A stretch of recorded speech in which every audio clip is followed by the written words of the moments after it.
Hello difference makers, and welcome to another episode of whatever it is you want to call these videos.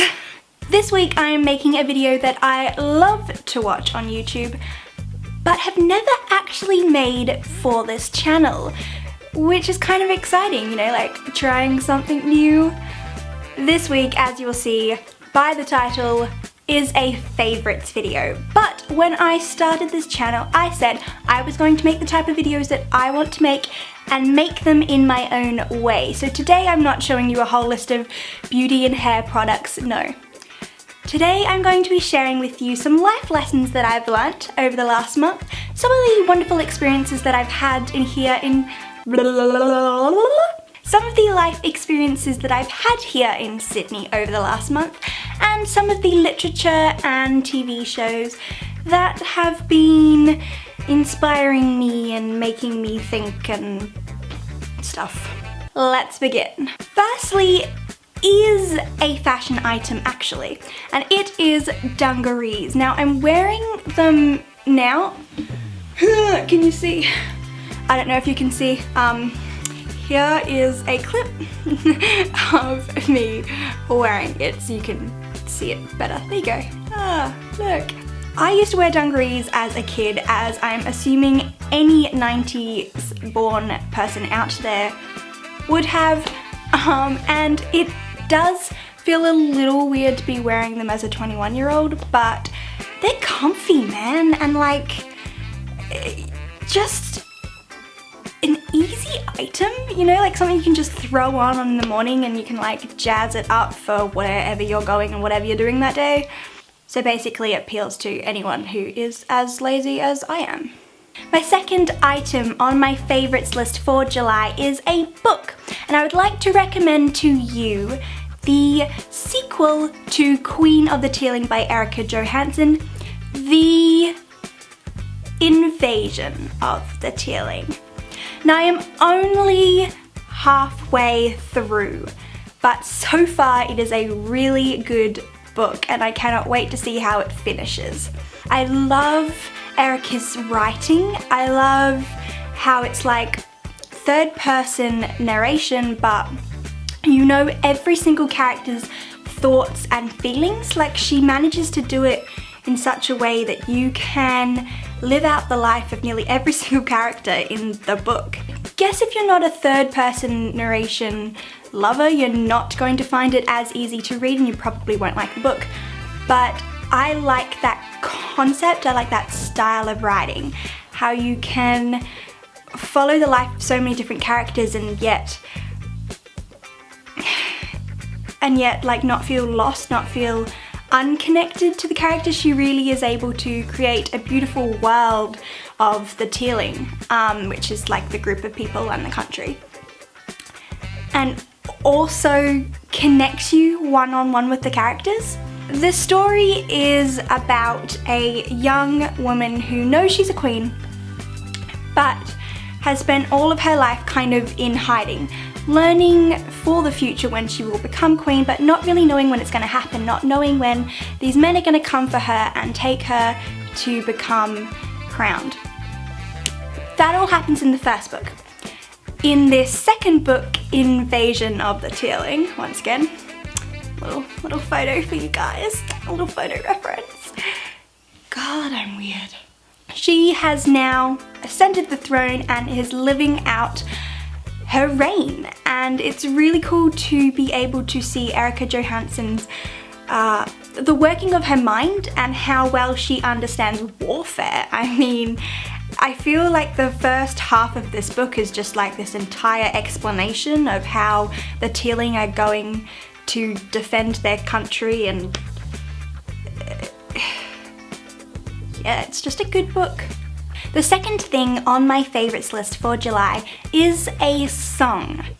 1998 by Chet Faker, featuring Banks. Now this was originally released in, it was 2014, just last year, with just Chet Faker, and it was a lot smoother, it was a lot like calmer, and it was just kind of like his raw voice, and I loved it. 1998 is a great song.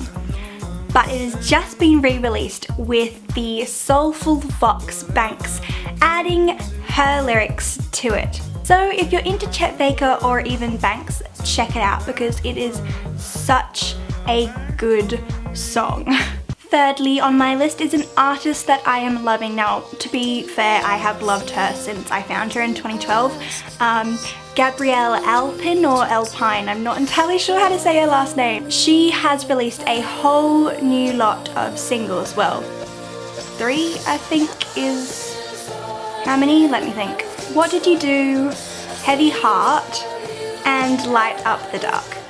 They are 3 amazing songs that are actually quite different from the music that is on her English Rain album, which came out last year, or was it 2013 even. Her style of music and the sound of her voice kind of reminds me of Birdie or Ben Howard, so if you're into those kind of artists, check her out if you haven't already. Now a film or slash TV show that I would love to recommend to you guys is Rain. Season 2 I have just finished and oh my goodness, it is blowing my mind. I mean, I am on the edge of my seat every single minute of every single episode. Rain follows the life of Mary, Queen of Scots, or rather the time that she spends in France with her husband, King Francis. I don't want to give too much of the plot away, but anyone can really work out the plot knowing history. The show is great for any lover of amazing fashion, or even just like the element of history, and even a small element of fantasy and magic is kind of thrown in there into the mix, and it is a beautiful production, and like amazing talent has just worked on this project. So if you are into history or even just fashion and want to see some really amazing dresses that the female characters get to wear, check it out. Now on to my fave moment slash memory of July. At the beginning of the month, I went back to Perth to visit friends and family for just a week, but it was an odd experience. I spent the whole time feeling a little out of place. That's no one's fault. It's not even really my fault. It's just that I think I've gotten used to how my life is now here in Sydney, and Perth just didn't feel like home. So after spending a week of feeling quite on edge and quite frankly anxious for really no explainable reason, coming home to Sydney was good.